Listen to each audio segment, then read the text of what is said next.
Eu cumprimento a todos com a paz do Senhor Jesus. Sejam bem-vindos à nossa primeira edição do programa Mulheres Bíblicas, um programa que aborda assuntos relacionados ao contexto feminino de acordo com a visão bíblica. Eu sou Miriam e, como início, nada melhor do que refletirmos um pouco sobre a história da nossa primeira mulher citada na Bíblia, Eva. Este é um tema que impacta as nossas vidas até hoje. E para esta conversa, estou aqui com as queridas Giovana e Cris.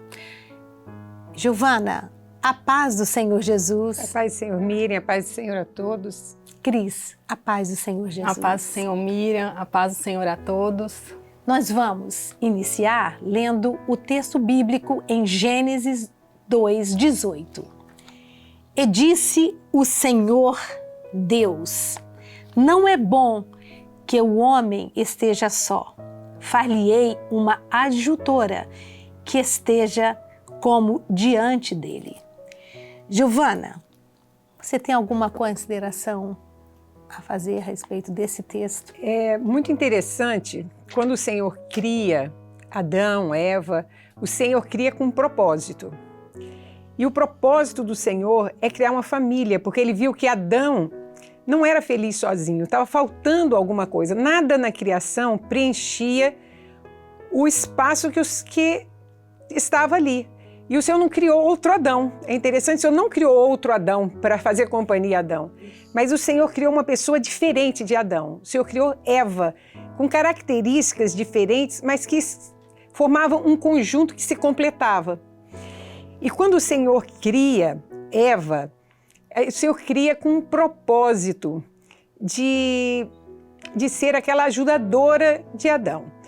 Então, tem um aspecto interessante que a palavra registra, é que quando a Eva foi criada, o adversário se aproximou dela para tentar desprezar a palavra, mas colocar em xeque a palavra de Deus, o valor da palavra de Deus. E ele se aproxima de Eva porque o Senhor tinha dito, é outra coisa que é bom nós notarmos, o Senhor tinha falado para Adão o seguinte: Adão, todas as árvores do jardim vocês podem comer à vontade, mas da árvore da ciência do bem e do mal, essa vocês não vão comer.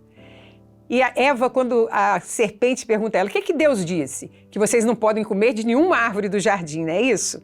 Porque a ideia que o adversário quer vender para nós hoje e que usou com a mulher também, é de que Deus é um Deus restritivo, que Deus é um Deus que não te dá liberdade, que quer tirar as coisas de você, você não pode ter nada, o crente não pode fazer nada, é servo de Deus, não pode fazer nada, as coisas boas do mundo, né?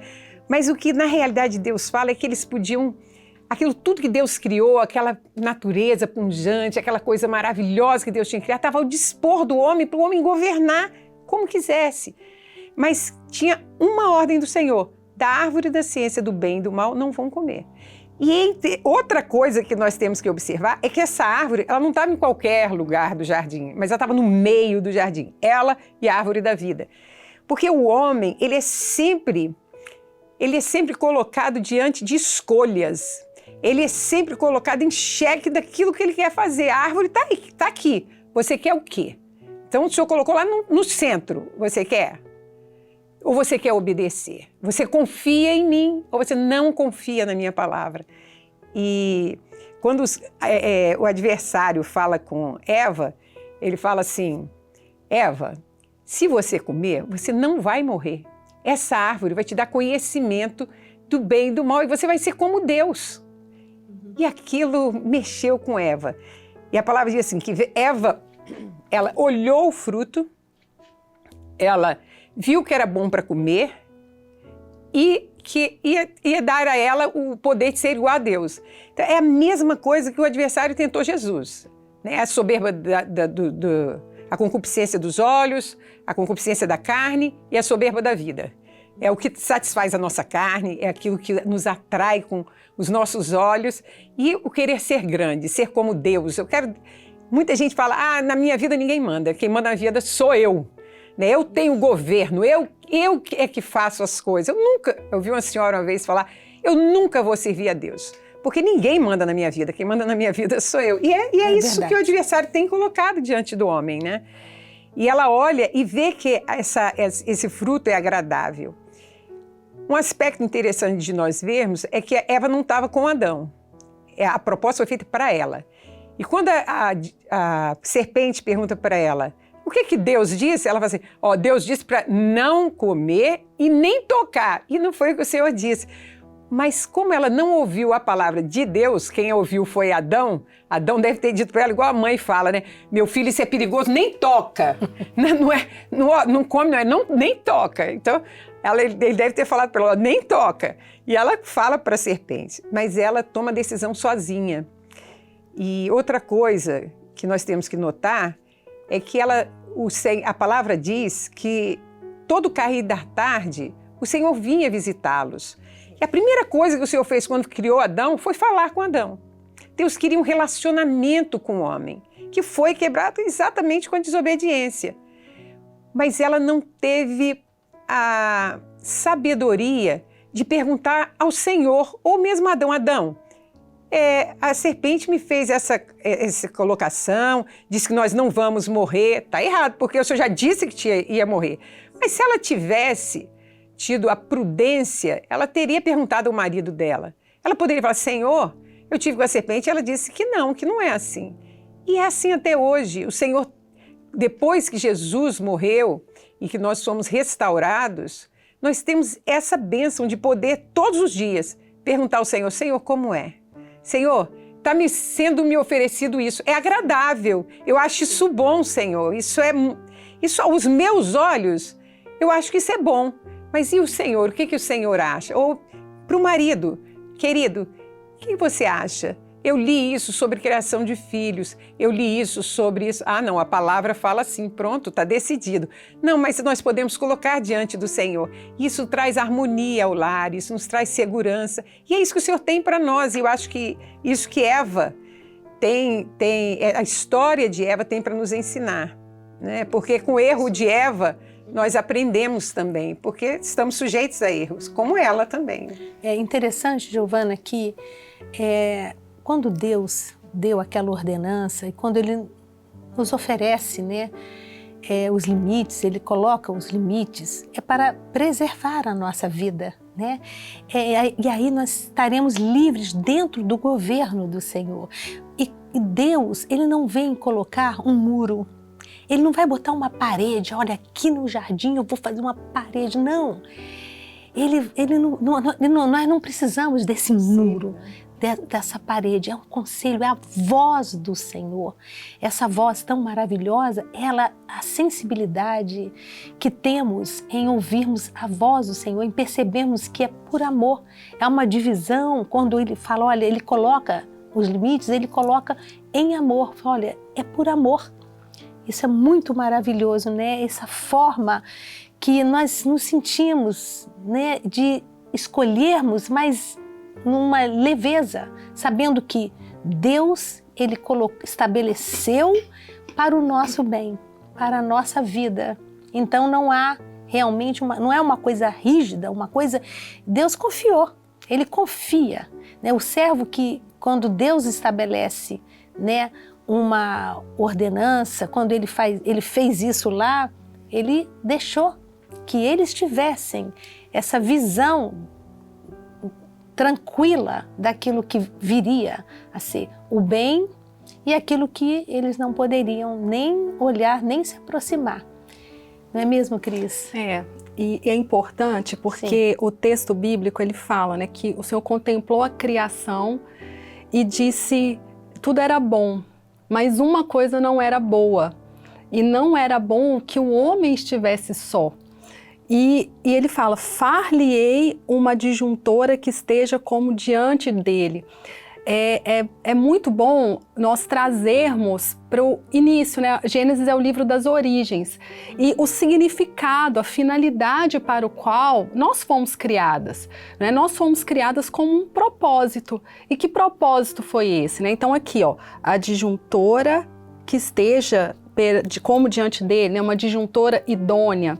E no original, essas duas palavras, né? Adjuntora, ela significa ézer, e idônea, que veio, né, para a nossa tradução em português, ela é kinegdo. Então, ézer significa prestar auxílio, socorro, né? É o mesmo texto, não é nada menor, é a mesma expressão que Davi usa para se referir ao Senhor no Salmo 54, versículo 4, né? O Senhor é o meu ajudador, é o meu ézer, né? E kinegdo é de frente a frente, né? Oposta. Então, nós somos essa auxiliadora, que temos características diferentes, que estamos ali, né, de frente a frente, ali como auxiliadoras. E eu acho que a função da mulher, e com isso é o ser mulher, são essas múltiplas características, porque no português, idônea, ela vem com esse significado, competente, capaz de exercer múltiplas funções. Então, o ser mulher, isso o Senhor nos concedeu, né? Então, essas características associadas com, né, a nossa sensibilidade, a nossa percepção, né, mais apurada, mais detalhista, com a nossa personalidade, com o nosso temperamento, com o nosso caráter, isso nos constitui. E isso não nos faz menor, muito pelo contrário, né? O Senhor nos deu uma característica dele, de sermos auxiliadoras, socorristas. Então, não só dentro do nosso lar, com o nosso esposo, com os nossos pais, com os nossos patrões, chefes, colegas de trabalho, nós somos isso. E hoje há uma cultura que tenta diminuir. E o Senhor, muito pelo contrário, o Senhor quer nos trazer essa lembrança, que nós somos, para isso nós fomos criadas, isso é muito bom. E ali complementou ali aqueles dois ali, né? Cada um complementando o outro. Né? Isso é maravilhoso. Nós vemos, né, Giovana, que quando Deus, ele ofereceu aquele jardim, criou aquele jardim, era um lugar maravilhoso que poderia ser aproveitado de tantas maneiras, comer de tudo, uma liberdade. E é isso que Deus tem quando nós estamos no projeto do Senhor, vivendo o projeto do Senhor, nós nos sentimos assim: Senhor, eu estou segura em Ti, eu não preciso de nada que não seja dentro deste projeto, deste domínio maravilhoso, soberano, esse governo deste Deus maravilhoso.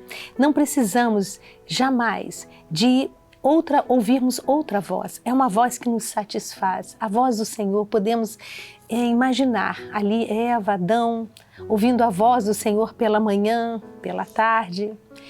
É aquela voz aprazível, aquele aconchego maravilhoso daquele lugar tão belo, tão lindo. Deus formou isso. Que liberdade! E o Senhor tem tudo para nós.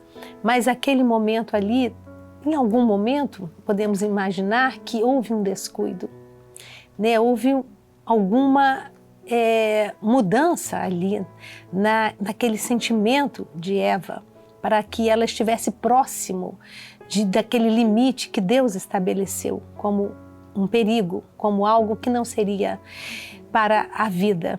E interessante que o Senhor tem um projeto para nós do bem. Este é o projeto. Não precisaríamos de conhecer o mal. Por que o mal? Né? Era ficarmos naquele lugar maravilhoso e desfrutarmos. Agora, nós vemos ali que houve, por parte da Eva, uma perda dessa sensibilidade, e ali abriu para que ela pudesse então cair, né, no engano daquele que é astuto, né? O adversário é astuto. E vemos que ali então houve então esse prejuízo né? E que é o que o Senhor quer nos livrar sempre, de estarmos perdendo esse temor, né? Algo tão sério que é a voz do Senhor. Porque logo que Adão e Eva, eles erram, a voz que eles passaram a ouvir foi uma voz, eles temeram, entrou ali um medo. E não é isso que o Senhor tem. Nós não podemos viver uma vida, eu estou com medo. Não, a voz do Senhor tem que ser sempre uma voz maravilhosa, uma voz que governa em amor, porque o governo do Senhor é um governo de amor, não é mesmo, Giovana? E é interessante porque o medo, ele veio porque eles tinham desobedecido. A desobediência, ela traz consequências. Né? E a consequência da desobediência é o medo. A palavra diz que o verdadeiro amor lança fora todo medo. Quando Jesus se revela ali, quando o Senhor mata o cordeiro e veste eles com vestes, eles tinham feito tipo uma tanga para eles, né? Para cobrir a nudez deles, porque eles descobriram que eles estavam nus, a carne foi exposta e eles se sentiram fragilizados. Mas o recurso deles não foi suficiente para satisfazer, a eles até que satisfez, né? Entre eles estavam todos muito bem. E é assim, não é? O mundo, ele está no pecado, mas estão todos no pecado, então está todo mundo muito bem. O servo do Senhor incomoda um pouco o mundo, pela forma de viver dele. Mas quando o Senhor vem e cobre a nudez, o Senhor restaura essa comunhão, que é o que é tão precioso. O projeto de Deus é um projeto de amor, porque Deus é amor. Quando Deus colocou limites de amor, Ele estava querendo preservar o homem de sofrimentos. Porque depois do pecado veio os cardos, veio a dor, veio a morte, vieram as lutas. Então era isso que o Senhor não queria para eles. E é isso que a gente faz com os nossos filhos. Amamos os nossos filhos, tentamos ensiná-los para não errar. Isso Deus fez por nós. Mas eles erraram e Deus proveu a eles a morte do cordeiro que foi morto desde a fundação do mundo, a palavra diz, e cobriu a nossa nudez e nós temos essa comunhão. E no casamento, nessa união, que é a família, que é o projeto que o Senhor tem, esse casamento, essa união tem que ser baseada nesse amor de Deus. E a palavra diz que ninguém deve buscar o próprio proveito, mas o proveito do outro. E quando fala de casamento, de união, de família, fala que o modelo é o casamento, o mistério estava no casamento da igreja e de Cristo. O corpo, ele trabalha sempre para... A igreja é corpo, nós temos esse papel de cuidar uns dos outros. Então a mulher é a cuidadora da família, ela que zela, está doente, ela cuida, ela está naquele cuidado pequeno sob o governo do Espírito Santo, sob o governo do Senhor. E nós, dentro da nossa casa, existe um cabeça que Deus estabeleceu. Quando Deus estabelece essa hierarquia dentro do lar, Ele sabe por que Ele fez assim. Porque isso traz ordem dentro de casa. A ordem traz segurança, a ordem traz amor, traz cuidado, né? As pessoas da família se sentem protegidas. O homem, ele é o provedor, ele é o mais forte, fisicamente ele é o mais forte, mas muitas vezes a mulher é mais forte internamente, em sentimentos, em coisas. A mulher é mais forte, ela consegue passar por determinadas dores que para o homem às vezes é difícil, né? Um cuidado dentro de casa, conseguir cuidar de um doente muito tempo, a mulher é muito mais dada, porque é uma característica que Deus nos deu. E elas se completam. E com a igreja, mas a palavra diz, cada um procura o bem do outro. Então não há lugar para egoísmo, não há lugar para desprezo. Nós temos a igreja, ela ama o Senhor, ela tem o Senhor em alta consideração. É engraçado que respeito e consideração são palavras sinônimas. Então nós consideramos aqueles a quem amamos e nós queremos preservá-los. Outro dia o Senhor falou sobre isso, né? Que nós deveríamos ter dentro do nosso lar como referência o amor de Deus por nós. Deus não nos expõe. Deus não chama a nossa atenção, o Senhor corrige, o Senhor nos corrige, mas o Senhor não nos expõe. Então nós não devemos ter cuidado e não expor nossos companheiros, não expor os nossos filhos, o nosso relacionamento. Hoje nós vivemos um momento que tudo é público. Tudo é público. O mundo só vale a pena você ter as coisas, se você puder mostrar para o mundo inteiro. E a palavra nos diz que isso não é sábio. Nós temos que ter muito cuidado. Nós vemos o exemplo do rei Ezequias, que levou o rei lá e mostrou todas as riquezas dele e foi destruído. Então nós precisamos conhecer os segredos do Senhor, a prudência, o discernimento nessa hora, a sabedoria de esconder a nossa família do olhar do adversário, de esconder nossos filhos, os nossos relacionamentos, ver o que nós podemos expor ou não, colocar sempre diante do Senhor. Numa conversa, quando a gente fala dos filhos ou quando a gente corrige um filho, devemos evitar corrigir os filhos na frente dos outros. Isso traz uma dificuldade, né? E essa sabedoria de cuidar com amor, sempre dando um incentivo para crescer, para isso mesmo, meu filho, você está se esforçando, você está conseguindo muito bem, características de fazer as coisas, né? A força de vontade, você é um menino obediente, se obedece ao Senhor. Você falhou aqui, meu filho. Olha, meu filho, chama, ora com ele, ora com o esposo. Às vezes chamar o esposo, um caso que seja mais difícil de tratar, olha, você vai conversar com seu pai, é autoridade dentro do lar. O mundo coloca isso como uma coisa obsoleta, né? Isso não existe mais, isso é para aquele tempo, né? Essa verdade de Deus aqui, o que Deus ensinou aqui, é para outro tempo. Nós não podemos confiar no que o mundo tem dito, mas nos focarmos na palavra do Senhor para fazermos aquilo que o Senhor nos ordenou. E nós vamos ter a bênção de estarmos seguros, né? Na orientação do Senhor, nossa casa estará preservada. É verdade. E algumas que estão nos assistindo podem se perguntar, né? Mas como fazer?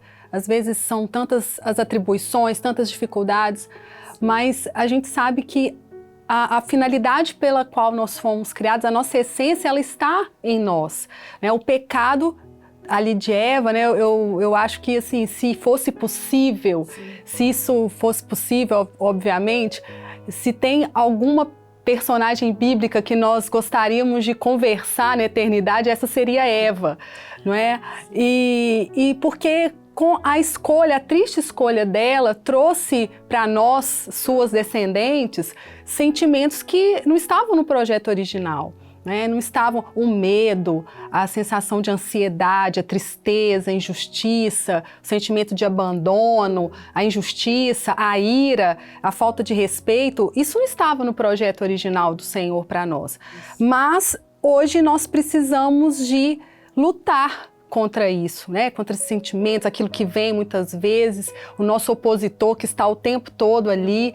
E nós precisamos de buscar o Senhor. Então, orar, nós temos os meios de graça, oração, jejum, clamor, a leitura da palavra, né? Há um texto em Colossenses 3:23 que ele fala, fazei como para o Senhor. Então, em amor. Então, muitas vezes dentro do lar, aquilo que você muda de atitude pela fidelidade, por amor ao Senhor, essa irmã, essa mulher, ela vai ser honrada. E o Senhor é quem vai mudar o coração do marido, mudar o coração ali, né, dos filhos, daquelas que são solteiras, os pais.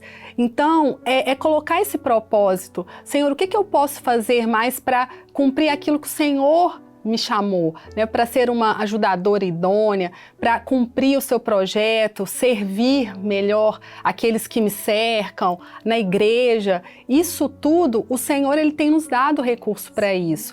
E nisso está, eu acho que a beleza, né, de servir ao Senhor, de termos e nunca esquecermos que Ele é o nosso grande Ézer. Ele é aquele que nos auxilia, porque muitas vezes a gente pode pensar, mas eu tenho tantas coisas, eu tenho tantas atividades, eu trabalho, eu cuido de filho, eu tenho tantas coisas, e quem cuida de mim? O Senhor cuida de nós.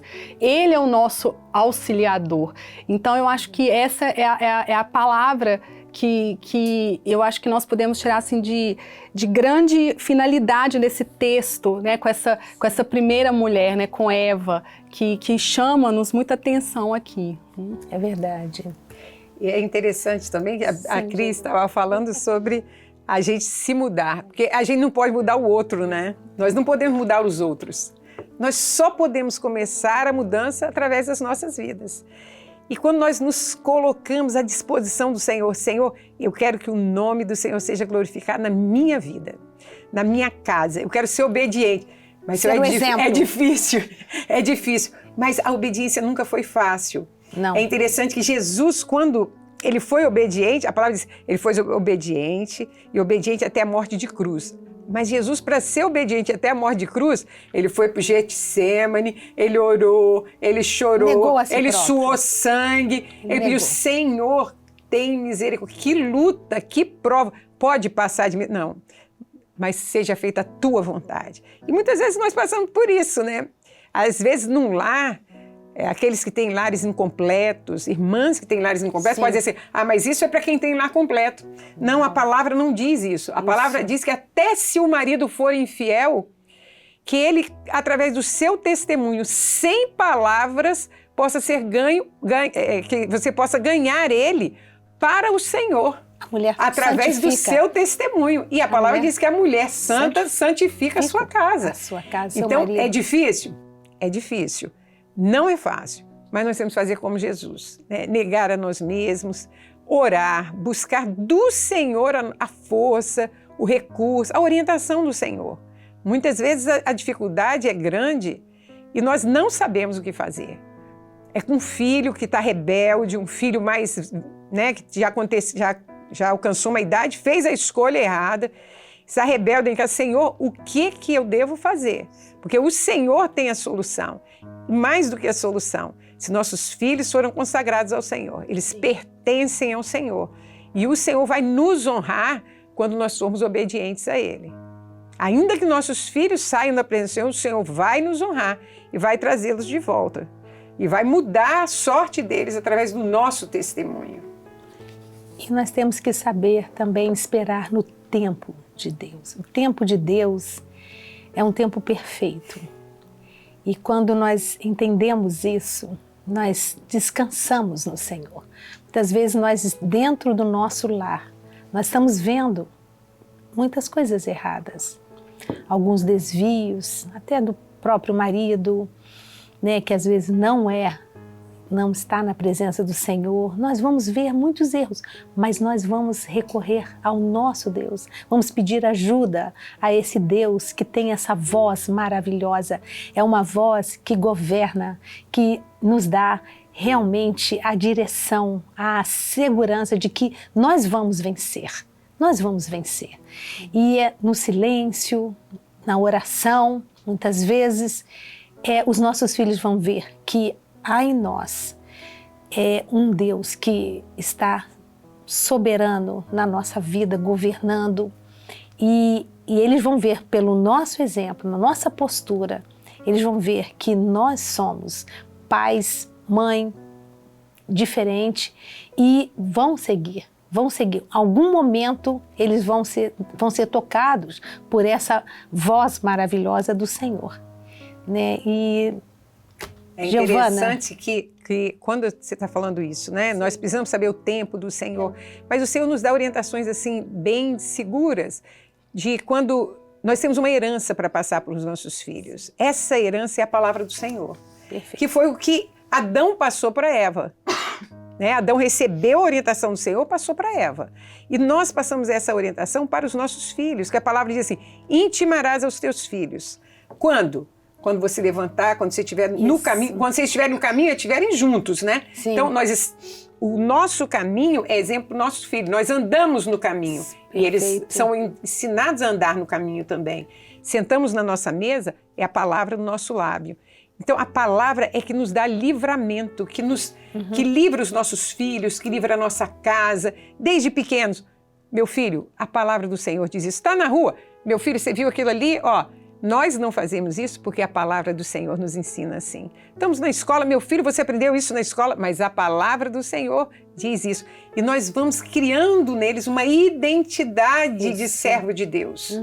Né? E o respeito com que nós tratamos os nossos filhos, ensinando, educando, dando limites para eles. E como nós tratamos nossos filhos, esse respeito dentro do nosso lar vai trazer paz, vai trazer harmonia, vai trazer a alegria do Senhor para a nossa casa. Amém. Bom, queridos, estamos chegando ao final deste programa. A nossa liberdade não está em sermos o centro da nossa vontade, mas em escolhermos se queremos ou não o Senhor. O seu projeto de amor, alegria, paz e uma vida abundante é o que nós queremos, devemos querer, né? Desejamos. A nossa liberdade é de nos sujeitarmos ao governo do Senhor, o soberano, sabendo que para todas as nossas escolhas haverá uma consequência. No projeto do Senhor, devemos obedecer a Ele e para isso, muitas vezes temos que negar a nós mesmos. Mas quando escolhemos o projeto do Senhor, Ele passa a ser o nosso fiador. E é Ele quem vai nos dar o fim que desejamos, a vida eterna. Encerramos aqui este programa. Nos despedimos de todos que nos assistem com a paz do Senhor Jesus.